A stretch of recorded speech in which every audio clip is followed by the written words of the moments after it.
Welcome to the Unscripted SEO Interview Podcast. Yes, it's 100% unscripted, 100% unrehearsed, 100% unedited, and 100% real. I'm your host, Mark A. Preston.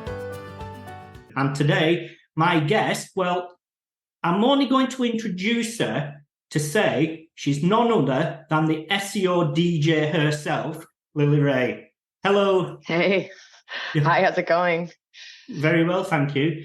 Just for the people in the audience who don't know your background, please could you give me an overview of how you started in the SEO industry and where you are now on that journey?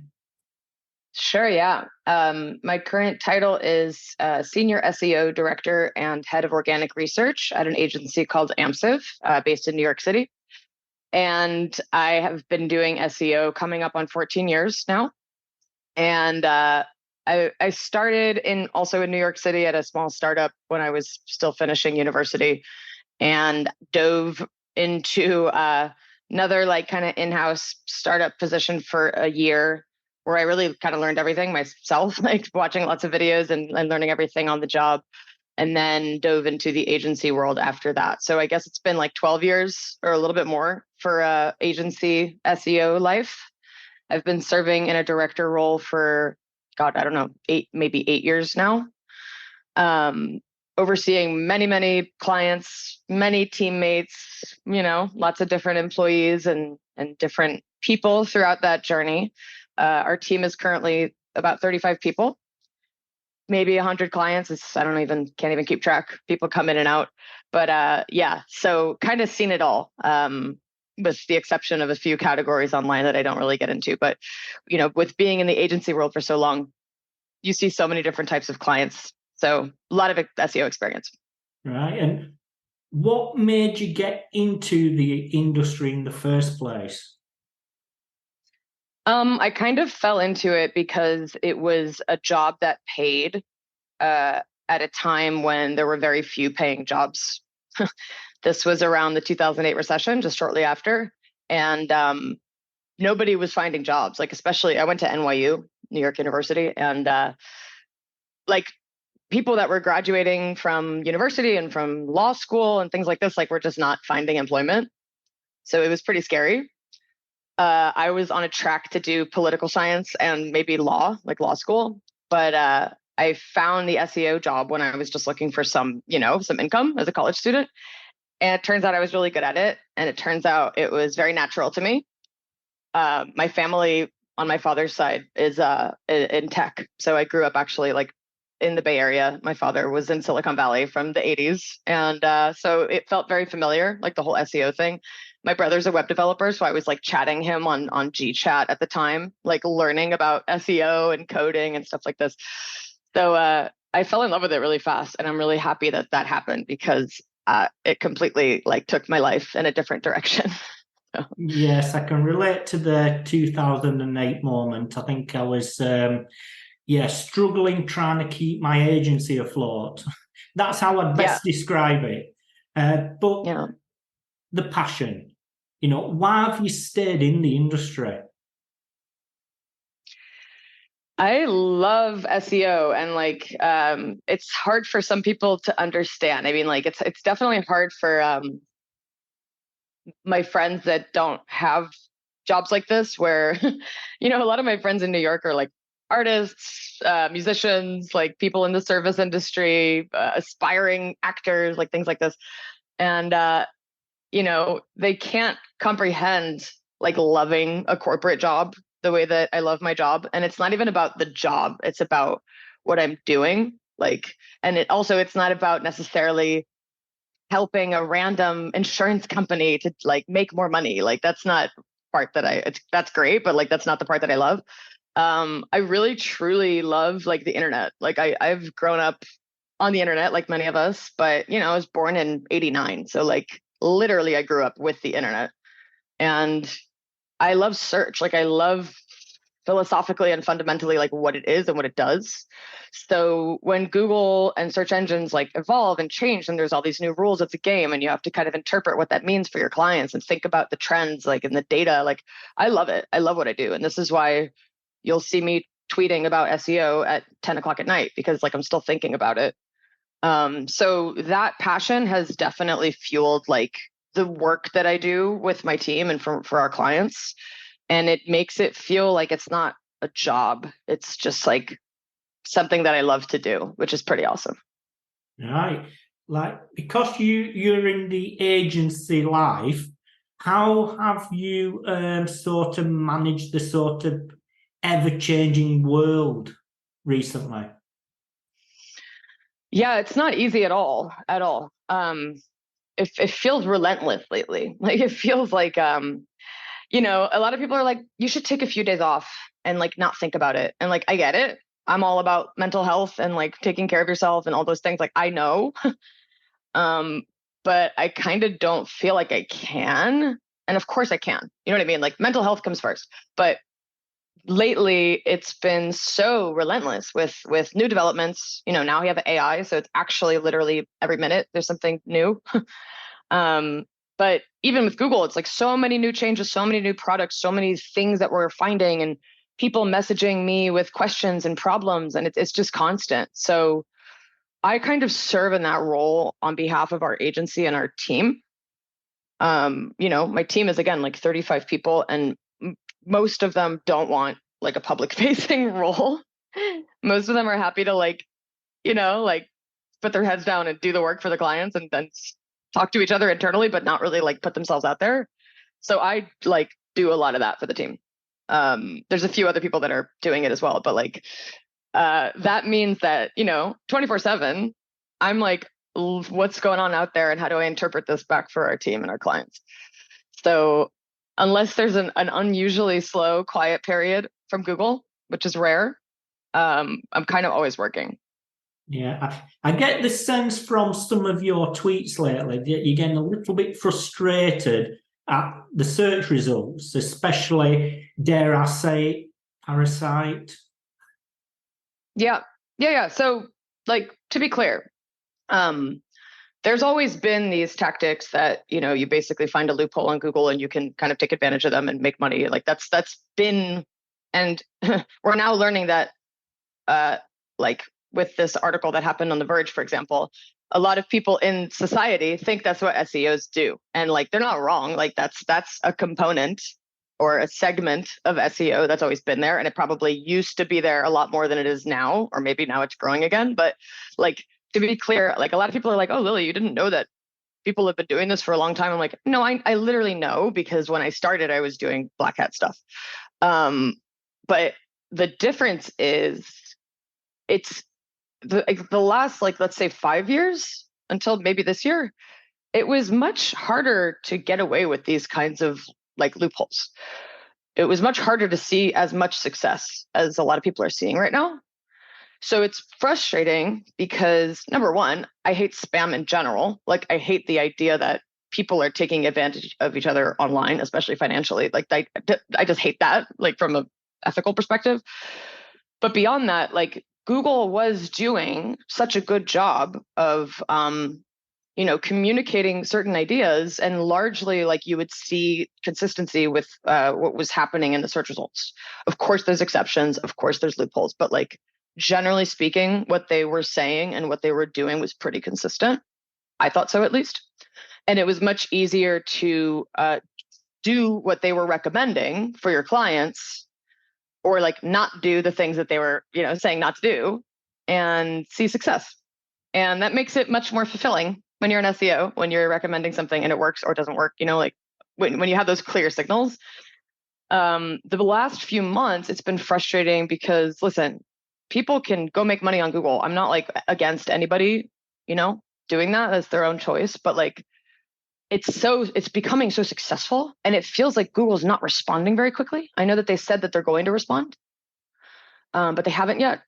And so it makes these people feel empowered to do more of it.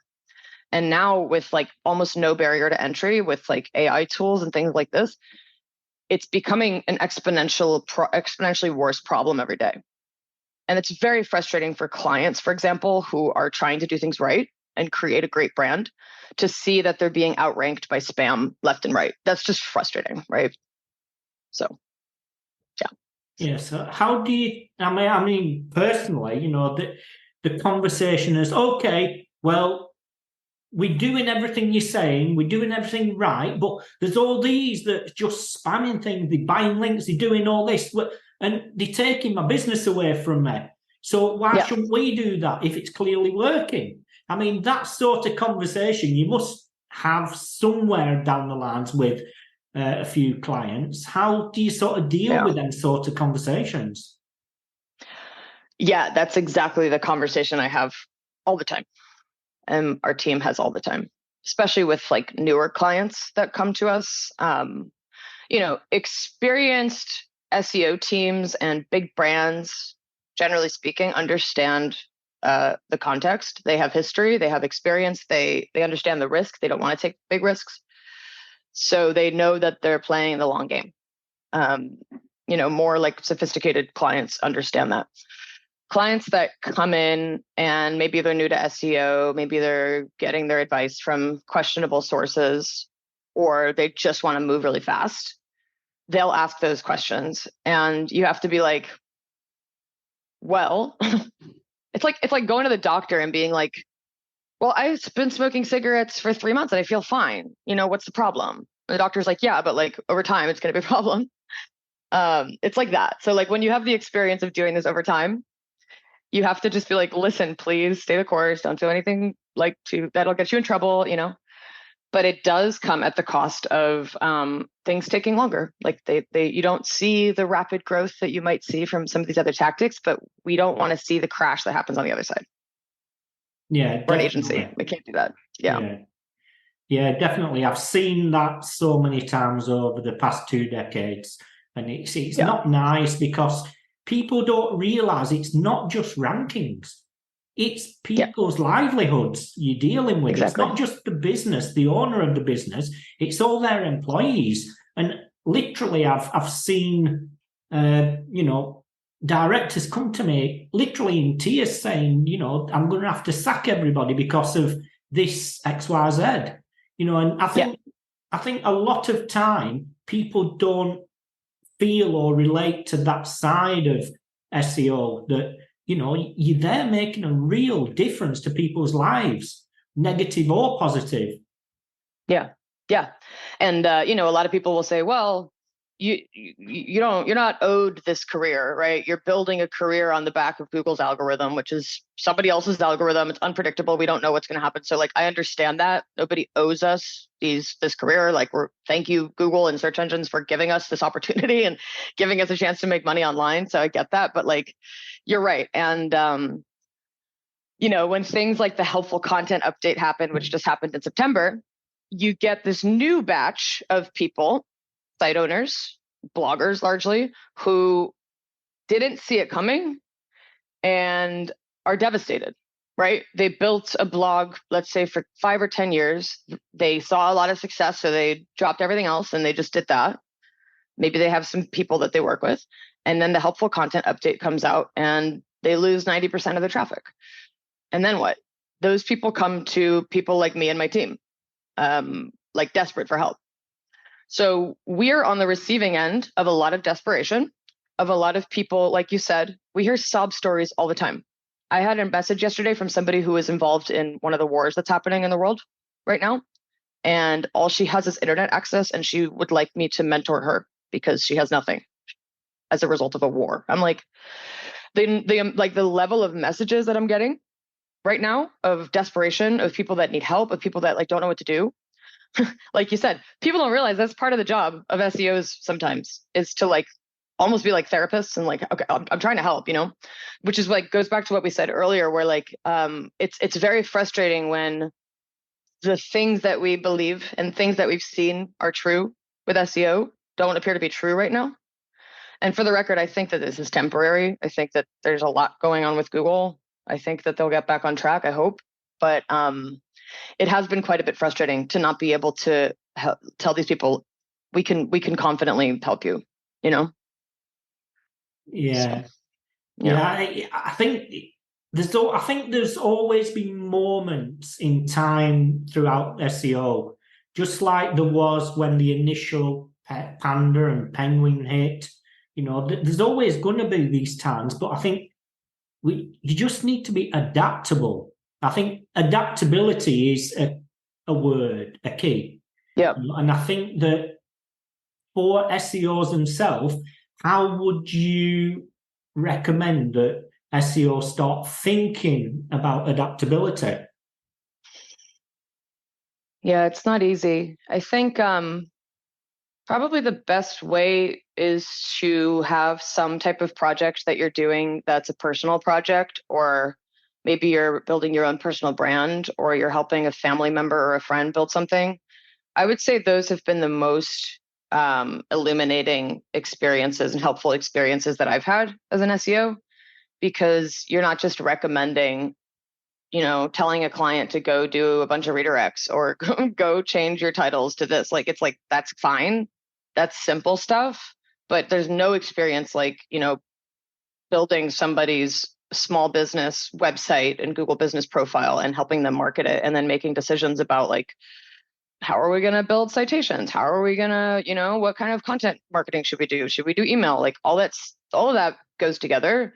So it gives you the opportunity to like diversify your skill set and learn about different WordPress plugins and different whatever, like all these different decisions you have to make.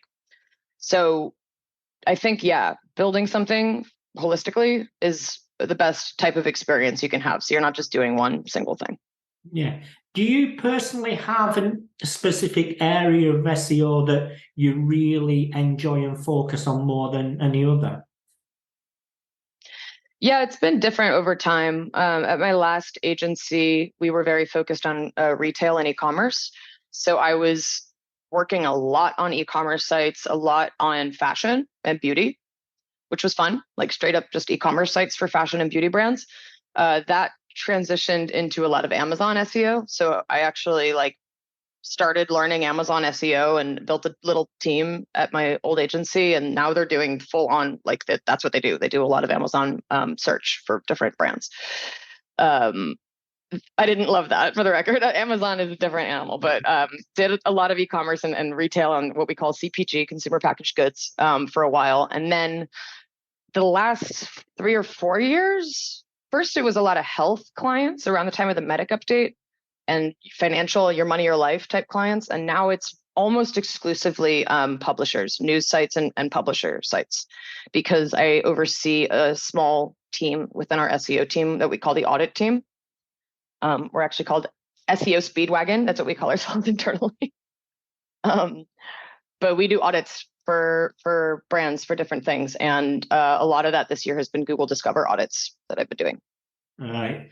I mean, the audit process, just discovering something that either they're not doing right, or, you think, now this is it. Do you get a real buzz out of, finding things out? Yeah, I love it. I mean, audits are grueling. They're exhausting, for the record. Our audits that we deliver are at this point sometimes 100 to 120 pages. And, a lot of SEO agencies and SEO practitioners, of course, they deliver large audits as well. But what they do is often they have a template that they fill things in, or maybe they have a team checking boxes and filling things in. We don't really do things that way. There's obviously some templatization. There's some things that happen the same for each, site that we're looking into, but almost always what our clients are paying for is a completely custom, handwritten, this is the situation for your site. This is the landscape. And we're using so many different tools and looking at so many different things and talking about the whole situation strategically. And it's to your point, it's very, very fulfilling. It's very fun. I think some of the most fun projects I've had in the last couple of years have been hey, we're a big brand. You know us, everyone knows us. We have a very robust SEO team, very sophisticated SEO program, but we need a second set of eyes. We need a second team to look at it, and we need them to tell us what we're doing right and wrong and what we could be doing more of. That's the most fun for me right now, because, it's much more fulfilling than you need to put these keywords in your metadata, So the strategy is really fun, but it's the hardest part. It's hard. It keeps me up at night. I dream about my client strategies. Have you ever been in a situation where obviously when you are second guessing or analysing what another SEO team has done, have you had any backlash to say, oh, well, why haven't you found this? Or, from the other teams when you've presented the audit, has there been any backlash from the internal SEO team? Yes, that happens. It's definitely never our goal. It's never our goal to go in there and make anybody look bad. And so we very much try to be diplomatic. If there's ever a situation where it's like, hey, like tell the SEO directly that there's something broken, like we'll try to be cool. And we're not trying to get anybody fired. But it has happened. And I would say more so on the technical side. We have a very strong technical team, very strong. And, you can be a really great web developer. And I would say probably most web developers who are really great don't know SEO stuff. And that's fine because it's a different skill. My brother's a professional web developer of many years, 20 plus years. And, he knows a good amount of stuff. And he also listens to what I talk about. But there's a lot of stuff that I recommend to him. And he's like, oh, that makes sense that search engines would work like that. I haven't thought about that before, So we try to educate people and explain pros and cons, explain why certain things are, and sometimes even tell clients hey, just because this thing wasn't fixed, it doesn't mean that your developers or your SEO team is bad. There's always more things to fix. There's always more things to look at. That's why they get a second set of eyes, But yes, you have to be very diplomatic. And I always tell my team, do not present that in that way. That's oh, this is super broken, present it as we found this opportunity, might want to consider this and this, Yeah. Do you find that in the SEO industry, there's a big skill gap as in communication skills? Yeah. I mean, SEO is the funny job or career path because it's so many skills in one. And, I don't think it's possible to be an SEO professional that's good at all of them. I just don't think it is. You can be decent at all of them, but to be great at all of them, I don't think it's possible. I don't think that there's a single SEO in the world who's a stellar technical SEO, a stellar content SEO, incredible at local SEO. What else? Understands international SEO inside and out, and is an amazing client communicator, and is amazing at GA4, and is, it goes on and on. I just don't think there is one, and that's fine. I'm not good at all those things. I'm good at a lot of those things, but not all of them. That's why my team is 35 people. And that's why there's people on the team who are literally only technical SEO. They spend all day in tech SEO tools, looking at JavaScript rendering, looking at sitemaps, looking at redirects.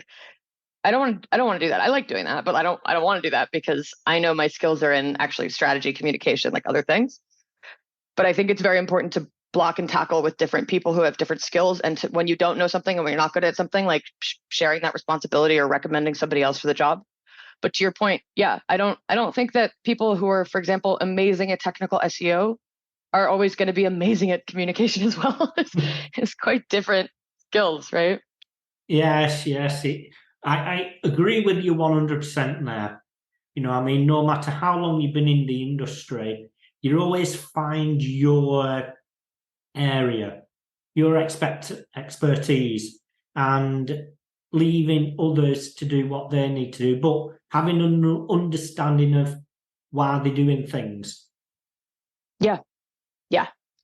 That's the hardest part to teach, I think, and probably the biggest opportunity for most new SEOs is to connect the dots with what they're working on and why it matters, or to prioritize what matters the most. Because when you're learning SEO, you're learning all these individual little tactics. Oh, canonicals do this, and redirects do this, and 404s do this. And you have to memorize all this trivia, And then someone gives you a website and you're like, do SEO. And you're like, well, I found 5 404 errors and the meta descriptions are too long because one of the tools told me that. And so suddenly you're telling a new client, your meta descriptions are too long, and we're like, those of us who have been doing this for a while, like, no, that's not it. That's not, that's not a good place to start. We'll get there in like 3 years, maybe, but when we finish all the other stuff. So we really try to help our team. Like, why was that important? What's this going to do for the business? How does the business make money? Who's their audience? But it's very hard to teach. Yes, I think a lot of the training I personally do is to build that business mindset into what the marketing team's doing. And I think sometimes, marketers and SEOs can be so wrapped up in their own little bubble that they forget about what's happening outside of it, in like how it pieces together within the business. Yeah, it's very easy to become myopic in SEO, and I'm very guilty of that. Very guilty. I think it became pretty clear, at least for me, like maybe 7 or 8 years ago, that I started to really become passionate about SEO, that I didn't like most other channels. Like I'm not interested in most other channels. I've dabbled in them. I would say I'm pretty decent at social media, for example. I paid search and ads. I know it's very important to understand. I know like it obviously like understanding the interplay between paid and organic is essential to know, but I don't like it. Like I don't like doing advertising. I don't like the fact that you can bid on competitor names. I hate it. The fact that I like search for a brand when I'm in New York City and another brand shows up in the paid search, it makes me feel gross. Sorry to all the people that do advertising. I know that's the rules of the game, but I'm like, I like SEO because in theory, it's rewarding the best content that people like the most. People don't like clicking on ads. That's just a fact. So I like to do things that feel good.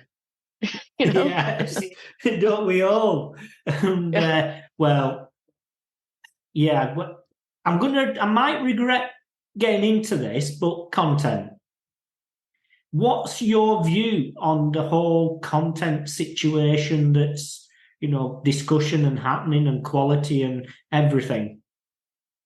Like AI, or what are we referring to? Just in general. Obviously, AI, for me, AI is not, it's just a way of streamlining what you're doing.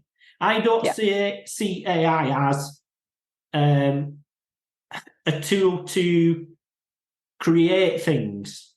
I see it as a tool to assist things, but I think the industry has gone a bit mad. I think they've lost focus in some areas of what's really important when it comes to content. And they're just in this mindset of the more content we push out, the better, the more organic we're going to get. Yeah, I agree with you. I think a lot of people treat SEO like a slot machine. It's like, if I just keep doing the thing over and over and over, maybe I'll see success. And maybe once in a while you strike gold, right? So I just keep doing that. And I'm like, look at the bigger picture right now. Bigger picture. Google has shown so many signs of not being able to handle or wanting to handle or process all of the content that's being created. That's not to say that they're not trying to index all of the world's information. That's what they're doing. That's their MO. But their criteria for indexing is changing. It's very obvious to anybody that's paying attention.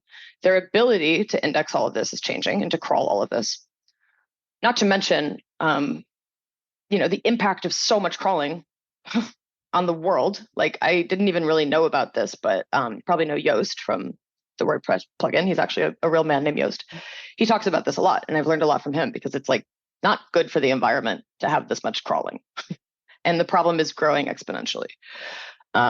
So, knowing those things and knowing like Google is becoming stricter with its criteria for what is good quality content, and things like the helpful content update happen, and all this content that we thought was good content or decent content because Google was rewarding it before.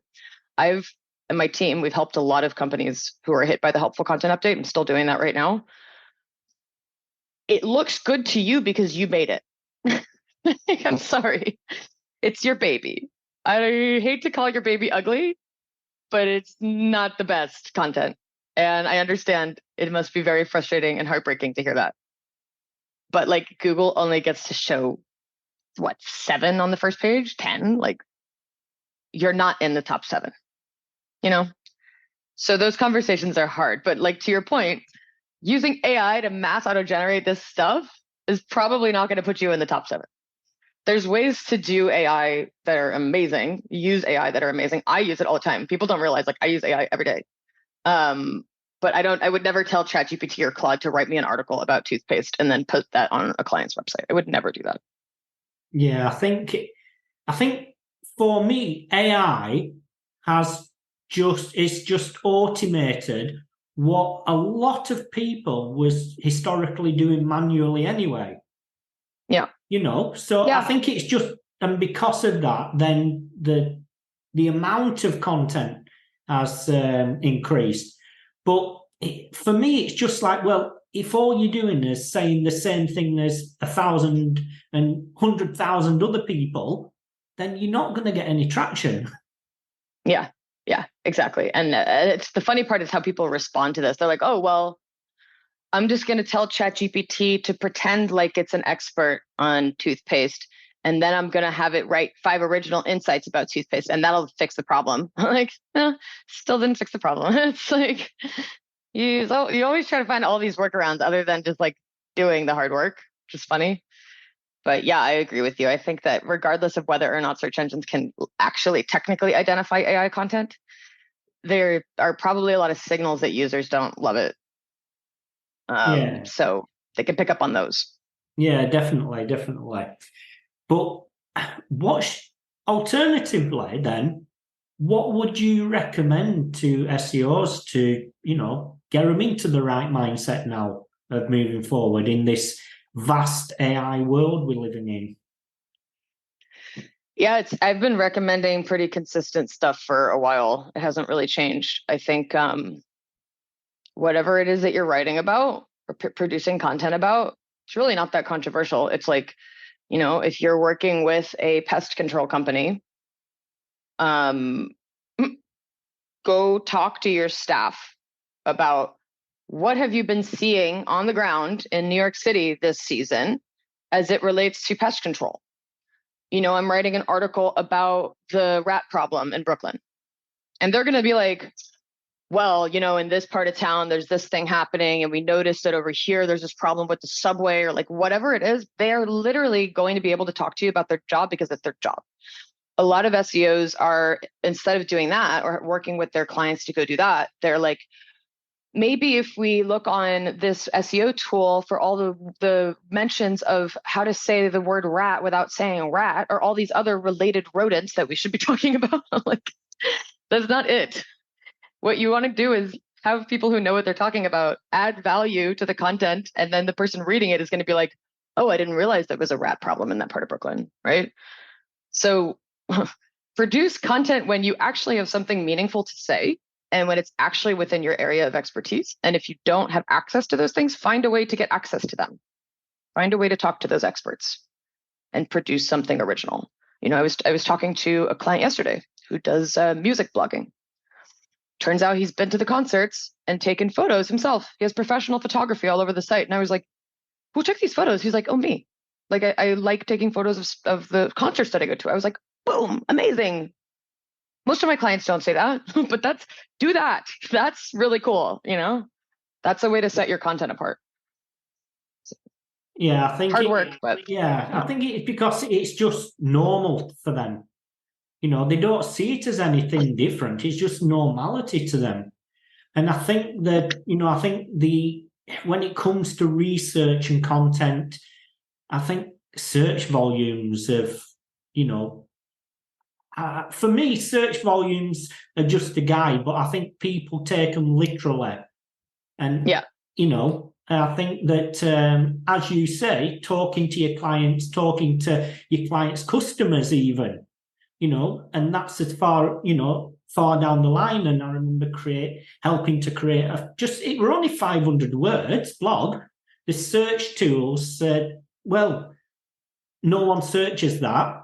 and I think it's like 3,500 to 4,000 visitors a month to that one page. Yeah, it ranks for many other keywords than the one keyword you were looking at. That's Patrick Stocks, who works at Ahrefs, posted that yesterday, because there's an Ahrefs article about, like, I forgot the exact statistics, but it's like if you rank number one for a keyword with X volume or whatever, you also rank number one for 1,000 other keywords, but with much lower volumes. And the tools aren't always going to tell you that, right?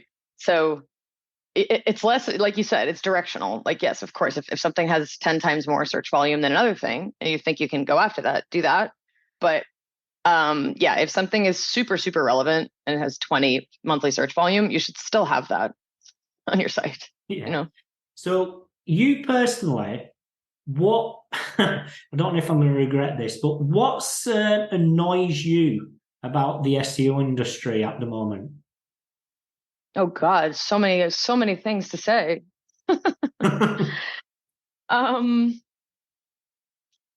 Well, I don't know. I think generally speaking, I would call our industry pretty friendly and pretty supportive of one another. Generally, there's a lot of other people who are. I think it's because the Twitter X algorithm changed pretty substantially in the last year. It's amplifying different content in different ways, and it's also attracting a lot of people to my content who are more essentially trolls or just very competitive and a bit mean. And listen, I can have thick skin. I can get over it. It's not bothering. It's not keeping me up at night. It's annoying, but there's a lot of people who are like very condescending and arrogant and competitive, and will laugh at you when you fail, or will make you try to feel small. And for a lot of them, it's all about how much money you can make in SEO, and nothing else matters. And they'll say this: doesn't matter if it got people in trouble, or if it did because I made this much money per month. And I'm like, I have never in my life, for the record, told anybody publicly anything about how much money I make, which, like, to me, that just feels like common decency. Like, what are we doing bragging about how much money we're making? It's just, to me, it's strange. And I get that people are excited because, yeah, you can make all this money on Google, but then it attracts more and more spam and more people who are just interested in the money and not interested in what they're doing to the internet. So that fundamentally bothers me because, like I said before, I want to feel like I'm doing something good for people that use the internet, helping them find what they're actually looking for. So that's a big kind of dumbed down version of lots of different things that are bothering me about the industry lately. That was a very polite explanation. I'm losing patience. If you couldn't tell, my patience has gone down this year.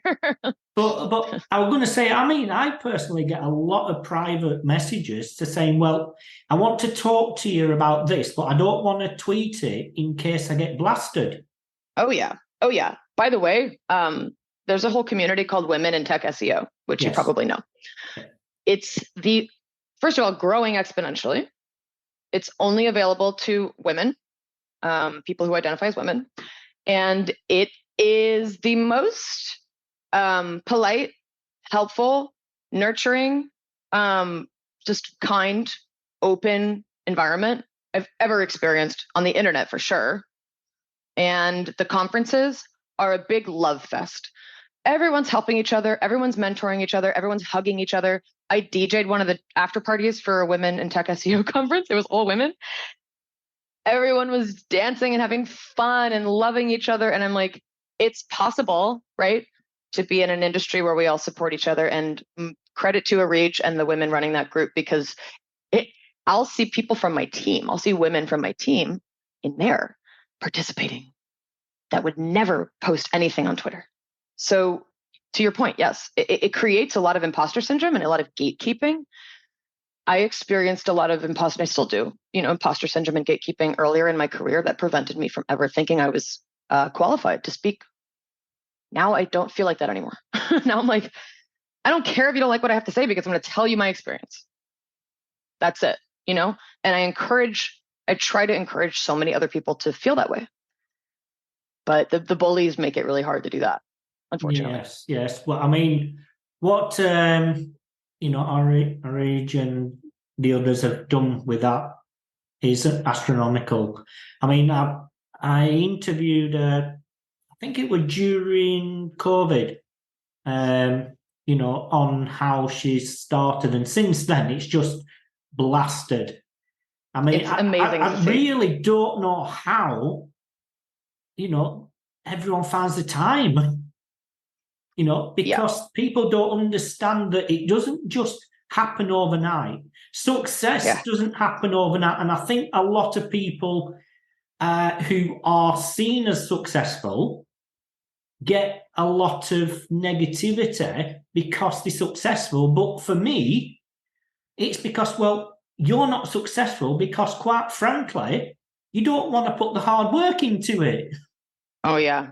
That's another thing, too. People are very jealous. They're very spiteful. They're very mean-spirited. They try to bring you down. And when I say people, this is a small group of people. This is not everyone. But I think that this type of behavior is being amplified online quite a bit, which is one of the problems. But to your point, the number of messages that I get and questions that I get from people who, listen, I know I have my DMs open on Twitter. I know that I've set myself up for this. I can always close that. But the number of people who reach out and haven't Googled the question that they're asking me, like, I don't mean to be mean. I'm getting to a point where I have very little patience, but I'm like, that a great SEO would be able to find that on Google, like as part of your job description. A great SEO would be able to understand how to use the search engine to answer that question very easily. But you want me to go do that for you. Or you want to pick my brain, which, by the way, I don't have any time right now at all. I hardly have time to sleep. So you want to cut into my sleep time for me to do that when you could have Googled it. Not going to be a great SEO. I'm sorry. You're just not. Because you have to be able to do that. You have to be able to search. Yeah. Is that mean? Yeah. I don't know. SEO 101. Yeah, use Google. It's the best tool we have, Yeah. And it's, I think some people are just, I don't know whether it's laziness or whatever it is, but I need to ask you about where things are heading. Sure. Well, I mean, what's your perception or beliefs or thoughts on where the SEO industry is heading? Well, I would like to think that what we're currently experiencing, let's say the last 3 months, because the last 3 months have been pretty chaotic in our space. And I feel like we're seeing a quite disproportionate amount of low quality results and spam compared to normal on Google. I don't know why. There's obviously some bigger things happening. There's obviously the fact that Google launched Gemini 2 days ago, which is one of the most advanced AI products in human history. That was probably quite distracting for them internally to build that. Google had a lot of layoffs recently. There's fewer people working on Google News, for example. There are really big things happening in the world. There's Google being investigated by the Department of Justice right now, and Sundar Pichai, the CEO of Google, testifying to the Department of Justice right now. Like in the last few weeks, that's been happening. They've been subpoenaed and documents are being revealed about how search works. All these big earth-shattering things are happening in our industry. So I think that maybe explains why some things have been maybe, let's say, a bit maybe neglected in search and discover. Sorry, Google. I mean, I don't know what's happening there. It just looks like that a bit. So assuming that this is a fluke and assuming that this isn't our future state on Google forever, because if it is, that changes the rules of the game quite a bit, by the way. But assuming that Google will continue to get better at identifying spam and producing high quality content, I think we're absolutely going in a direction of highlighting individual creators more and more, authentic human voices. I don't know if making Reddit rank #1 for everything is the solution to that, but I think Google will continue to try to do that. And I think that we will see more algorithm updates that will take down spam, including mass auto-generated content with AI. Whether or not Google says that they're doing that, I think they will. Yeah. Do you think it's going to be even more important moving forward for the people working within the businesses to build a personal brand around the business? Yeah, I think whether or not they choose to do that around the business, building a personal brand is the single most effective thing that you can do for SEO. Just going to say it. Barry Schwartz in our industry. Unfortunately, he shares a name with another technologist named Barry Schwartz, who's the one that Google highlights in the knowledge graph. So maybe not the best example, but let's use someone else. Let's use Rand Fishkin. Obviously has a very big presence online, but Google knows who they are. Google knows them as an entity. And people like to debate me on this, but it's pretty clear. Google knows what books they've written. Google knows the articles that they've written. They know at this point, who is their wife? Where do they live, right? All these other details. And now with SGE, you can ask SGE specific questions and it finds the answers pretty easily about people and about, where they work and all these things. So you want to put your best foot forward online. And I think that over time, Google will draw more and more from hey, we know that that's Lily and she writes about and speaks about SEO a lot. So that AMPSIV article, written by her, gets a boost. I personally think that is happening. It will continue to happen. People like to debate me on that, but I see that as the future of SEO. No, I've done a lot of work on my own personal brand to link every sort of, everyone calls them entities, but things I do, make sure they all link together in a field. And I'm seeing, actually, over time, Google's picking up on these. They're picking up on the books I've written. They're picking up on, things I've done. That so it does make a big difference to the world, not just my personal brand. And I feel as though I've taken over the top half of the results page. Unfortunately, I share it with, doctors who, just find things to solve cancer or things like that. It's different. So obviously when a news article comes out for them, it's different. But I do feel as though all these different links together, and Jason Barnard and Dixon Jones and everyone has been talking about this for a long time now. Yeah, it's not a new trend. It's definitely something that is hard for many SEOs to, number one, believe is possible. Number two, understand how to take these details and apply them to a strategy or communicate to clients why this is important. Putting an author bio on your site. Google has said time and time again, when directly asked, is that a ranking factor? Does that help with SEO rankings? And they're like, no, because Google will not tell you doing X little thing is a ranking factor. Because guess what? Everyone goes and sells it on Upwork and builds farms in Southeast Asia to build author bios. It's that's not the point. The point is good performing sites, strong sites with great EEAT that people have author bios. And the author bios are very robust and it's very easy to tell who that author is. So do that. Do what the good sites are doing. And guess what? Users like it. Users like it. I like knowing who the author is. There's Condé Nast at this point. There's certain publications that they have where their travel bloggers will link from their author bio to their Instagram page. And you can go see on their Instagram, they actually did spend the last 6 months in Bali. The article that I'm reading about 10 things to do in Bali was written by somebody who's in Bali right now. I like that as a user. So it's good for users. Even if it's not great for SEO, it's good for users. Yeah, it's whatever you publish, you have to be able to back it up. Yeah. And that's the way I see it. And I think if you can't back up what you're publishing, does it deserve to get ranked?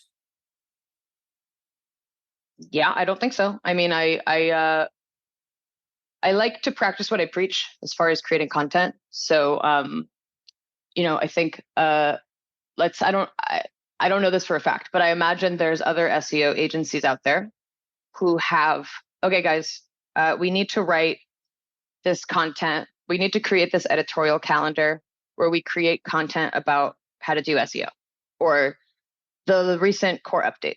And you have to write on this cadence and you have to write at these times. And these are the search volumes and this is how you have to write. And then it's like you're churning out content to like, what is a title tag?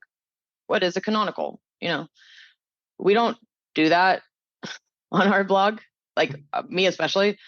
I wrote once about pagination because it came up with our clients and I figured out how to do it properly. And I actually talked to John Mueller for like a while about it. And then I wrote what I learned. I also worked with Botify to get some case studies about pagination. That's why I wrote that article, because I had something to say and it ranks very well. I write about updates when they happen based on the data that I'm seeing. I write about big trends on Google based on what we're seeing with our clients. But I only write when I'm inspired to write, when something happens. Those articles do very well. So I think approaching content from like a place of like, hey, I'm a pest control guy in Brooklyn and we're seeing this problem happening over here. It's really important for us to share this with the world. Let's create a piece of content, It's a different way of thinking about it. Yeah. Now, oh my goodness, the time is rocking on, but do you think there's anything that the listeners and audience really needs to know that we haven't spoken about yet? Yeah, I think just understanding like what's feasible, what's not feasible, how long it's going to take, and being patient and playing the long game. Why are you in the business of doing SEO? What are your goals? And how much risk are you willing to take? I think like all these questions are important to answer from the start. Like, again, if you want to make as much money as possible, as fast as possible, and you're okay with losing your whole site in 3 months, that's possible. That's doable. I'm not the right person to follow for that guidance. They're out there. They're not hard to find. If you want to build a brand and do things right and play the long game because you're building something that you care about, like you can follow people like me, because that's what we're talking about. So I think understanding that nuance is really important. And also understanding that when you do things the way that my team and I are doing things, it's very competitive and it takes a long time. Yeah. So you have to be patient. Yeah. Right. Now, you did mention you get an awful lot of messages. So when would you like people to contact you and where could they contact you?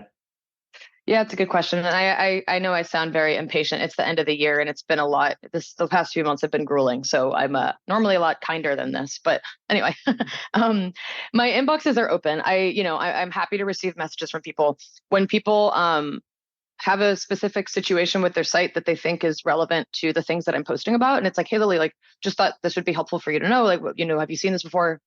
Generally speaking, like, I'm like, yeah, let's talk about that. Or if somebody's like, hey, like, who's a good person to help with international SEO sitemaps or something, like happy to take that.